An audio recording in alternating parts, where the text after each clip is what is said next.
Assalamualaikum warahmatullahi wabarakatuh. Alhamdulillah bertemu lagi dengan Ibu dalam pelajaran bahasa Indonesia. Hari ini Ibu ingin membahas tentang contoh dari debat. Untuk itu, sebelum memulai marilah kita mengucapkan Bismillahirrahmanirrahim. Mudah-mudahan Allah Subhanahu wa Ta'ala memberikan kita kekuatan dalam menerima pelajaran ini. Cermatilah contoh debat di bawah ini. Bahasa Inggris sebagai alat yang penting di era globalisasi. Pro atau afirmasi. Globalisasi adalah suatu kondisi yang tidak memiliki jarak antara satu negara dengan negara lainnya. Kita tahu bahwa komunikasi dengan negara lain sangat penting. Kita adalah bagian dari dunia. Kita tidak dapat hidup sendiri tanpa bantuan. Kita membantu orang lain dan orang lain membantu kita. Untuk berkomunikasi dengan negara di sekitar kita memerlukan alat. Apakah alat tersebut? Tentu saja bahasa. Aristoteles mengatakan dunia memerlukan bahasa internasional dan itu adalah bahasa Inggris. Hal tersebut menunjukkan bahwa bahasa Inggris sangat penting sebagai alat komunikasi. 1. Dengan bahasa Inggris kita dapat berkomunikasi dengan orang asing menggunakan bahasa yang sama. Jadi, akan lebih mudah untuk memahami satu sama lain. Contohnya, orang Indonesia berbicara dengan orang Tiongkok. Jika masing-masing dari mereka berbicara dengan bahasa negaranya, tentu mereka tidak saling mengerti. Namun, jika berbicara dengan bahasa yang sama, komunikasi akan berlangsung dengan baik. 2. Bahasa Inggris memiliki prestise yang tinggi dibanding bahasa Indonesia. Kita akan dipandang sebagai orang yang cerdas karena memiliki kemampuan yang sama dengan orang asing. 3. Negara Amerika sebagai negara maju, warganya menggunakan bahasa internasional, yaitu bahasa Inggris. Jadi, kita sebagai warga dunia harus bisa menguasai bahasa Inggris agar memiliki pemikiran maju seperti mereka. Sekarang kita berlanjut kepada yang kontra atau oposisi. Saya sangat tidak setuju dengan pendapat bahasa Inggris sebagai bahasa atau alat komunikasi yang penting di Indonesia. Anda mengatakan negara termaju menggunakan bahasa Inggris dalam berbicara. Namun berikut adalah poin yang harus diperhatikan. 1. Segi teknologi.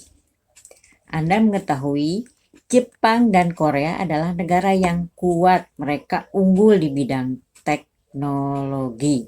Mereka menjadi produsen transportasi, komunikasi, dan sebagainya. Apakah mereka menggunakan bahasa Inggris? Tidak. Mereka tetap menggunakan bahasa mereka sendiri. Jadi, jika ingin mendapatkan kesuksesan di era globalisasi, kita harus menambah atau memperkaya pengetahuan kita di bidang teknologi. Jika kita memiliki keahlian di bidang teknologi, saya percaya akan banyak orang dari berbagai negara yang akan datang untuk belajar di Indonesia. Jadi, mereka akan belajar bahasa Indonesia, bukan bahasa Inggris.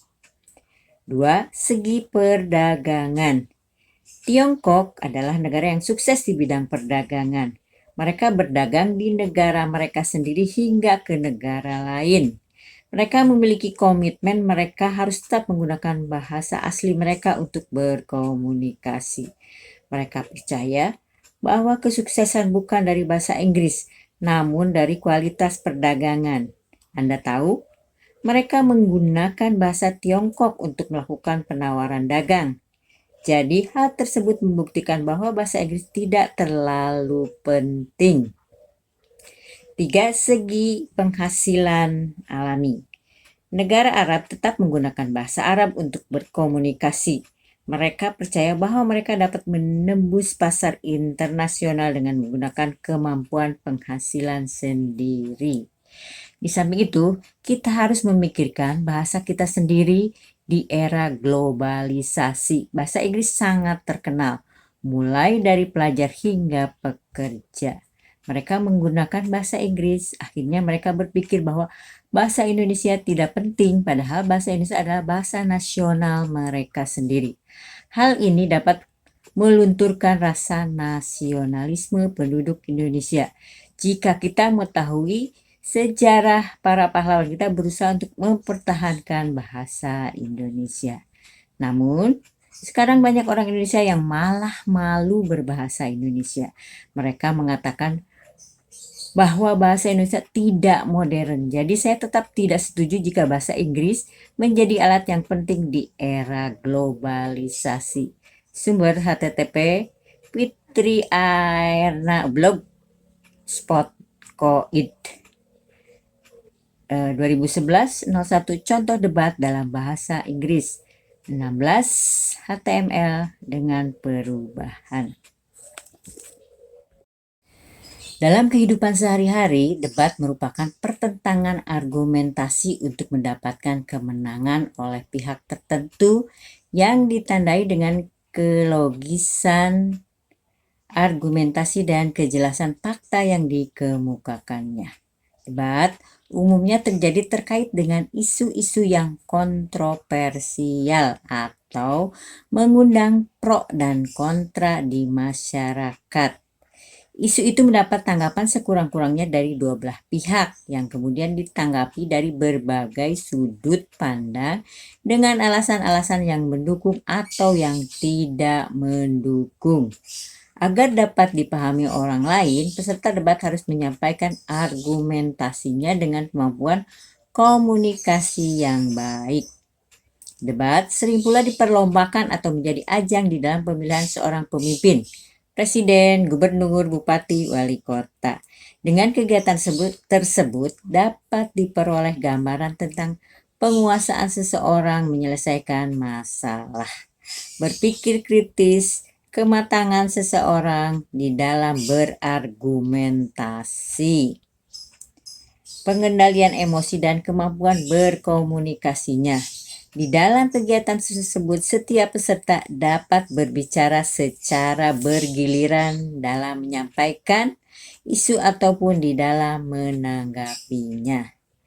Suatu perdebatan akan terjadi karena adanya isu dan masalah yang bersifat pro dan kontra. Adapun menurut Kamus Besar Bahasa Indonesia (KBBI), yang dimaksud dengan masalah adalah sesuatu yang harus diselesaikan atau dipecahkan. Melalui hal ini, karena perdebatan itu sendiri merupakan kegiatan adu argumentasi antara dua pihak atau lebih, baik secara perorangan maupun kelompok, dalam mendiskusikan dan memutuskan masalah dan menentukan suatu kebenaran. Hal-hal lainnya yang perlu diperhatikan ketika menentukan masalah untuk debat adalah sebagai berikut. 1. Menarik para peserta. Suatu masalah akan menarik peserta apabila A. bermanfaat, baik itu bagi para peserta itu sendiri maupun bagi masyarakat. B. Mengandung banyak perdebatan, dan yang C. aktual atau sedang hangat dibicarakan masyarakat. 2. Sesuai dengan pengetahuan para peserta. Betapapun masalah itu menarik, tetapi tidak mungkin dicerna para peserta jika peserta tidak memiliki pengetahuan yang memadai mengenai hal tersebut. Masalah yang diperdebatkan bukannya terpecahkan, tetapi akan menjadi bahan perdebatan yang malah membuat peserta bingung. Dengan demikian, masalah untuk debat harus sesuai pula dengan pengetahuan para peserta. 3. Memiliki kejelasan. Kejelasan suatu masalah dapat dilihat dari gagasan sentralnya maupun ruang lingkupnya. Masalah yang terlalu kompleks dan terlalu luas dapat menyebabkan debat menjadi tidak berujung pangkal, mengambang, dan bertele-tele. Sekarang yang dimaksud dengan jelas atau tidak jelas itu yang seperti apa? Jelas. A. Cara belajar yang efektif dalam menghadapi ujian. Tidak jelas. Cara belajar yang efektif. B. Kegagalan yang jelas ya. Kegagalan kelas dalam meraih juara umum lomba kebersihan tingkat sekolah. B. Kegagalan kelas dalam meraih juara. C. Pengaruh media sosial Facebook di kalangan pelajar. C. Pengaruh media sosial Facebook. Ya. Itu kejelasan, jelas dan tidak jelas perbedaannya. Yang keempat, sesuai dengan waktu dan situasi. Dalam situasi formal, jalannya debat dibatasi oleh waktu.